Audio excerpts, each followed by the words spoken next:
Listen, I'm sorry. This is probably the first video game review I've done in a 1 week. I think the last one was The Last of Us 2, if I'm not mistaken. Shit, man. A lot of a lot of things have been going on. There isn't any excuse, okay? There isn't. Only that life gets in the way.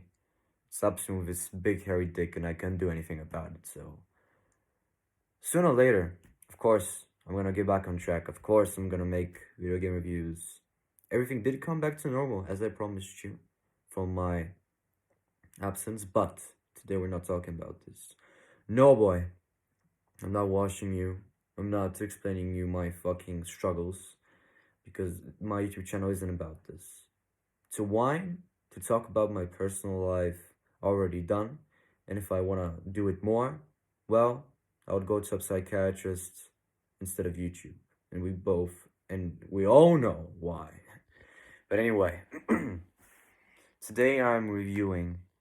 I wanted to come back strong with a game review. I don't have editors, I don't have anything, but I have myself. I don't have a fucking script in front of me. I have this. I don't need a script. Scripts are only words that are coming from you either way. So you're singing them to the camera right now, or writing them in a fucking paper doesn't matter to me. If you want to tell somebody something, you do it straight ahead, just like I do. All my videos are like this. Anyway, today I'm reviewing not only an incredible, one of my favorite games of all time, probably top five favorite games of all time. Absolutely incredible game, Bioshock Infinite. Oh my god. So, a couple of months ago, I started the Bioshock journey, as I like to call it. I bought the Bioshock collection and I played all of the games and their DLCs. I played Bioshock 1, 2, and Infinite. Let me tell you a quick summary of Bioshock 1. Bioshock 1 was an incredible game, but the protagonist is not relatable because he is literally non-existent. And a lot of key things were missing that are pretty much just too old of a game that things in the modern age players from the modern age just doesn't seem appealing. But I would give 9 out of 10. Bioshock 2, much bigger improvement. Story-wise, character-wise, everything, gameplay-wise. You had a deep father-daughter relationship. You had a protagonist that, even though he didn't speak, you still understood his intentions, and the relatability was there. A great villain, amazing game. 9.5 I would give it. And look, we're here to Bioshock Infinite, where I tell you, why is this game one of the greatest pieces of art ever created, not only in the world of video games, but in the whole world in general. When you put like soap operas, movies, TV shows, anything, Bioshock Infinite must go down in history as one of the greatest things has ever created. To be honest, of course, no, I don't know if I even should tell you this, but this is only my opinion. Don't take it personally. This is my review, my channel, my fucking opinion. If you can gladly share yours in the comments. Nobody is limiting you for anything. My comments aren't turned off. Please share your opinion. We all respect each other here, believe me. But I have to say, back to the fucking point. Bioshock Infinite is a masterpiece. Look, the story starts off very simple. By the way, there will be massive spoilers. Just saying you right now. There'll be massive spoilers. Bioshock Infinite starts off with the main character, Booker DeWitt. Yes, he has a name and he talks. Voiced by one of the greatest male voice actors of all time, Troy Baker, if not the greatest. And the relatability is just right out the bat, even though you even don't know who he is, the protagonist.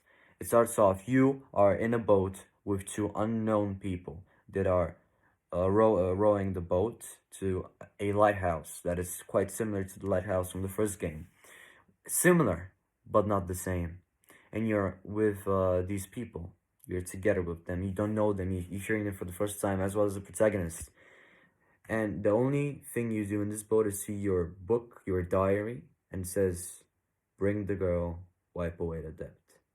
So, for what we gather in the first 5 minutes of the game is that Buckethead is a heavy, like, he gambles a lot, he leads an unhealthy life, and he just owes debts left and right.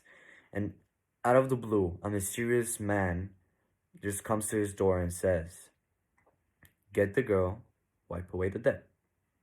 And he takes a chance. They give him the coordinates where to go, how to do the mission, and if he does it, all of his debts are out. He has nothing better to do, so he does it. He accepts the job, he accepts the mission. Only he doesn't know that he has to go to a city in the fucking sky to get this girl.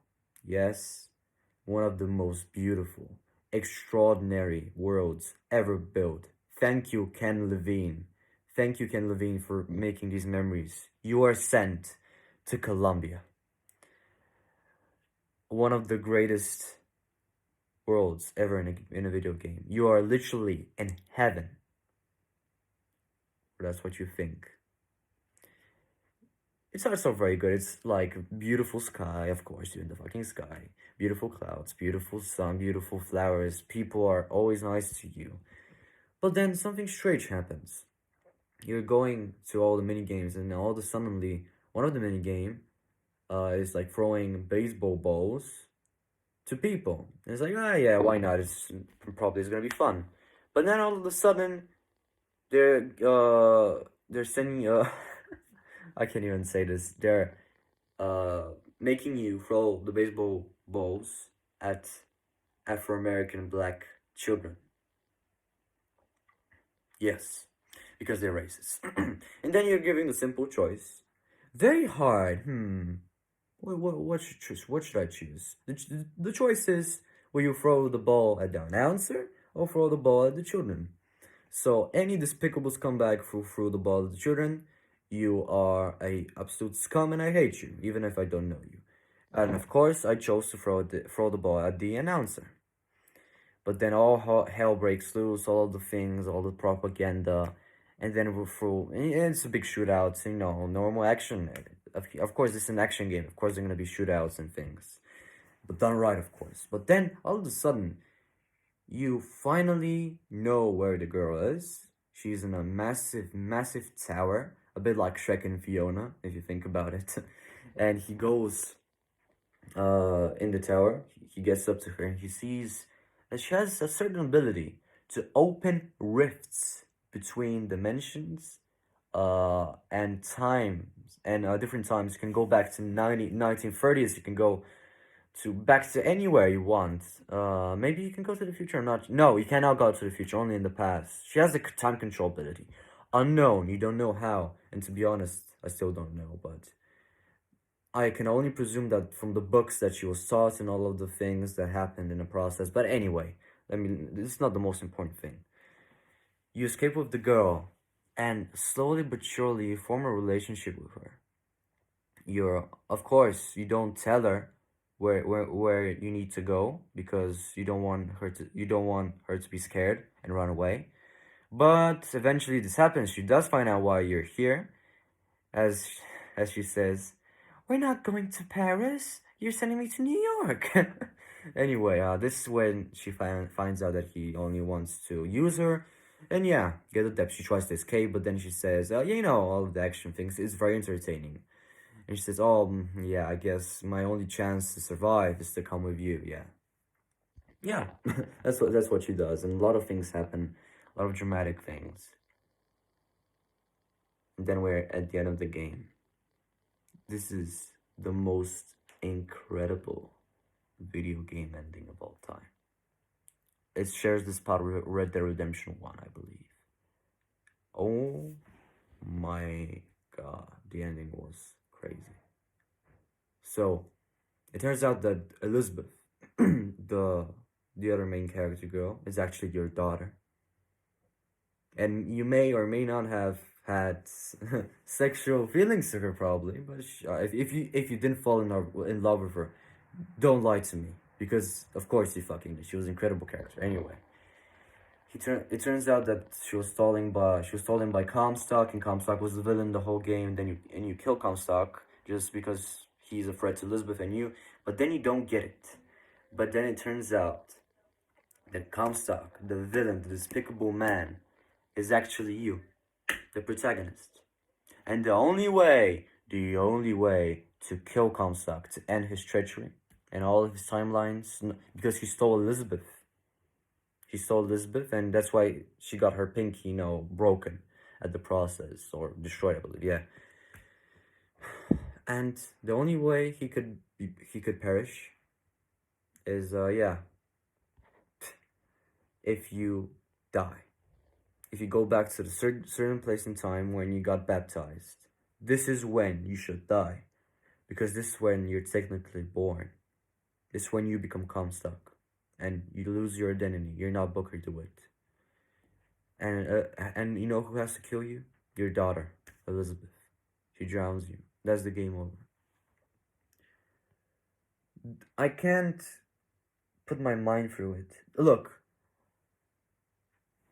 if you only look. This ending may seem horrible to you, by some of you, but if you play the DLC, Burial Sea just absolutely corrects everything about, and it just explains things, and it was so necessary. You will not do yourselves a favor if you complete Bioshock Infinite without playing Burial at Sea, because it explains perfectly what happens like this, what happens in such a beautiful ending, and it ties on with Bioshock 1 and ties with the other Bioshock games brilliantly. But Bioshock Infinite will go down history as one of the best games ever created, and my personally one of the best games ever made, and one of my favorite games ever made.